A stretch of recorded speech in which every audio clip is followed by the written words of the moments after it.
JBNN keep you informed. I'm Michelle Jones. Before we get into the news, please remember to like, subscribe, leave a comment, and share the news with someone today. Now onto the news. Police Commissioner vows to continue pursuing criminal networks. Commissioner of Police Dr. Kevin Blake is promising that the police will continue to locate and dismantle criminal networks across the island. This comes on the heels of Wednesday's fatal shooting of a man said to be a high-ranking member of the Spanish Town-based Klansman gang, allegedly during a confrontation with the police near Cristiano, Manchester. The deceased has been identified as 55-year-old Richard Evans, also called Richie, of Mollison District near Cristiano. The police say a semi-automatic pistol was taken from him. Dr. Blake said the police will not be complacent in its efforts to protect communities from criminals. We know that crime is a dynamic, ever-evolving threat, and we must remain vigilant and unyielding in our efforts to protect our communities. And I say this without hesitation. We will not surrender our homes, our businesses, or our communities to criminals. There are those who seek to destabilize and terrorize law-abiding citizens of this nation, but the JCF will always stand firm as a barrier between them and our people.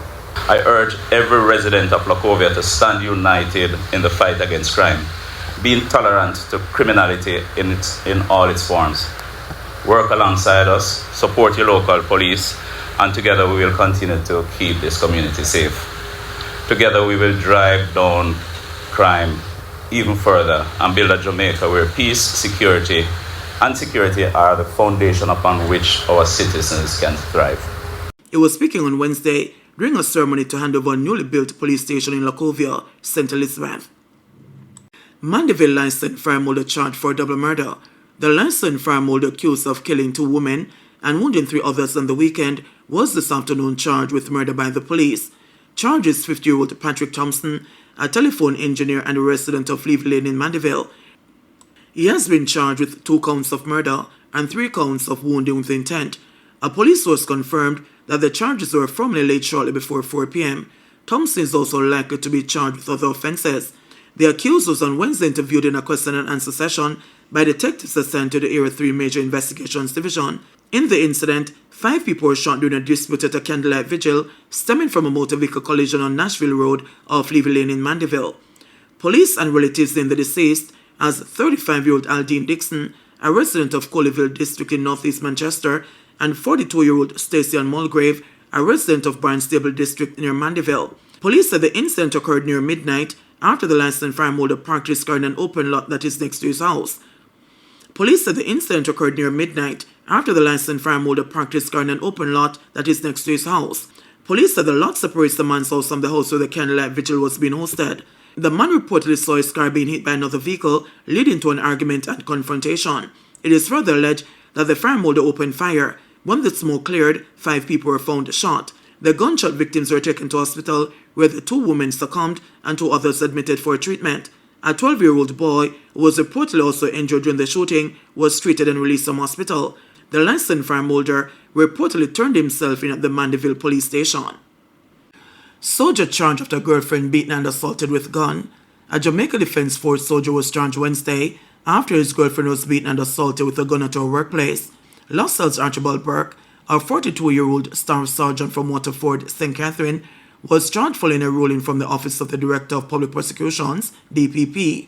Burke has been charged with possession of a firearm with intent to injure, assault occasioning grievous bodily harm, and making use of a firearm to commit a felony. Police reported that the incident occurred around 6:50 p.m. on Sunday, February 16, 2025, at the girlfriend's place of employment on Russell Road in Kingston.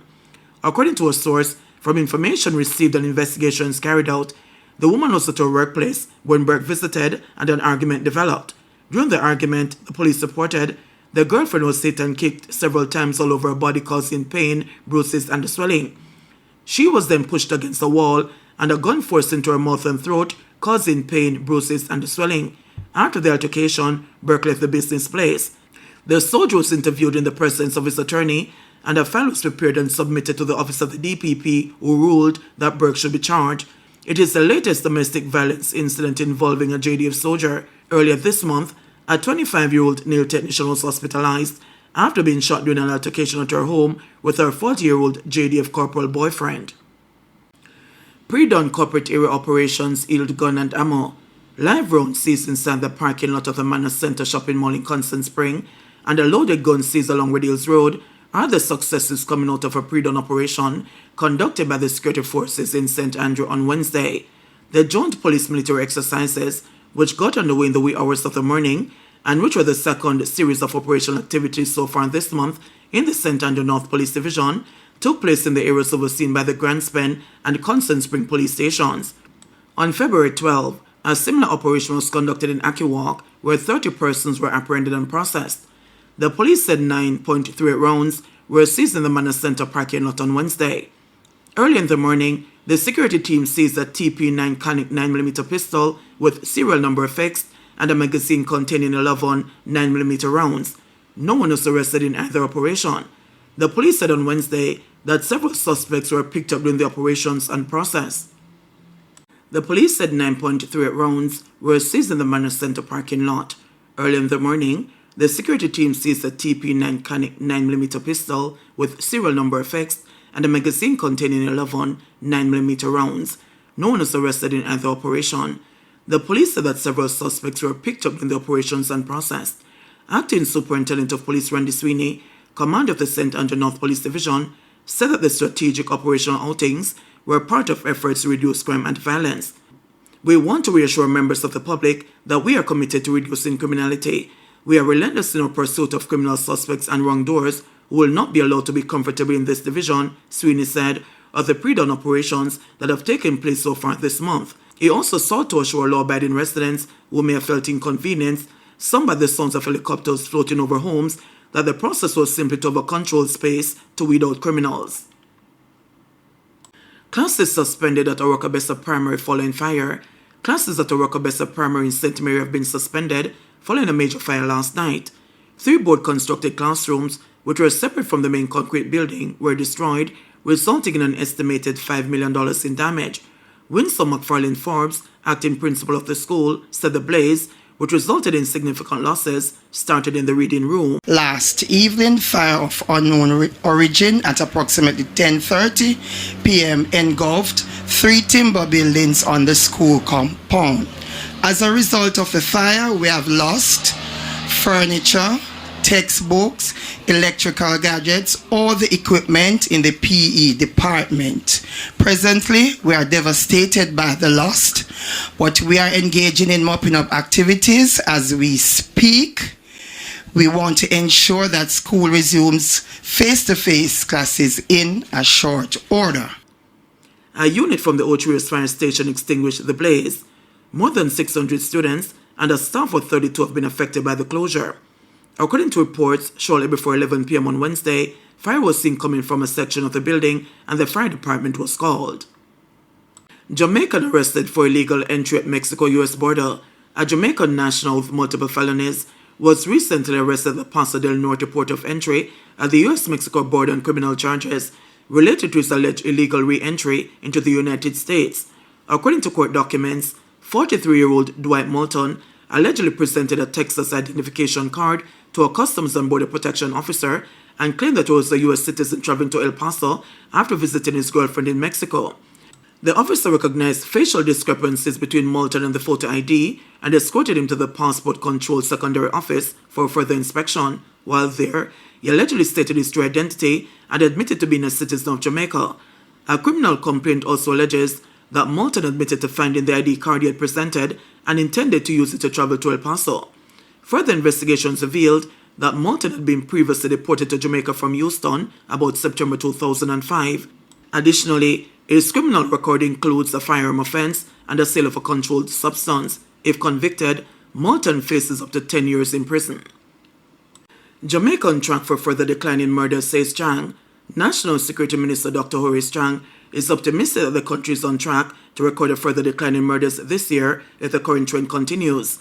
According to the latest serious crime report from the Jamaica Constabulary Force, up to February 22, the country had recorded 104 murders, compared with 143 in 2024. This represents a 27% decline. Dr. Chang, speaking in Locovia, St. Elizabeth on Wednesday, said significant improvements in the intelligence gathering capabilities of the police and the strategic deployment of personnel across the country have proven to be effective in disrupting criminal gangs.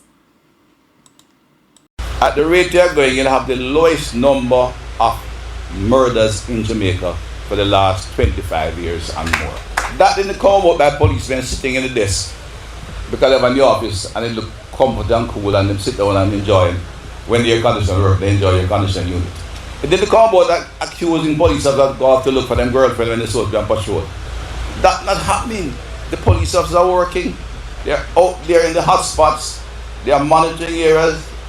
I see sometimes ACP Allen in particular sending some requests for curfew in some rural areas, which you know they do drive and park your car and leave the windows open. And I know he was doing it based on intelligence, and therefore we can look at this area today.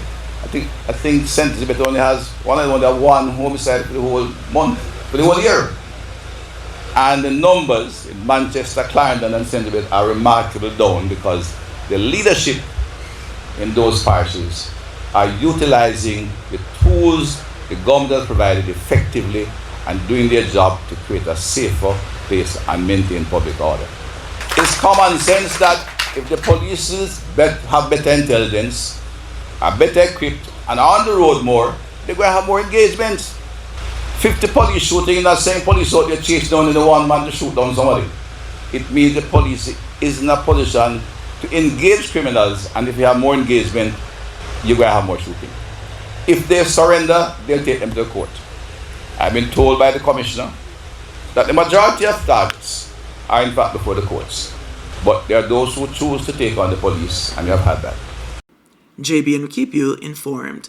Please remember to subscribe, like, share, leave us a comment, and click the notification bell to receive our daily news items.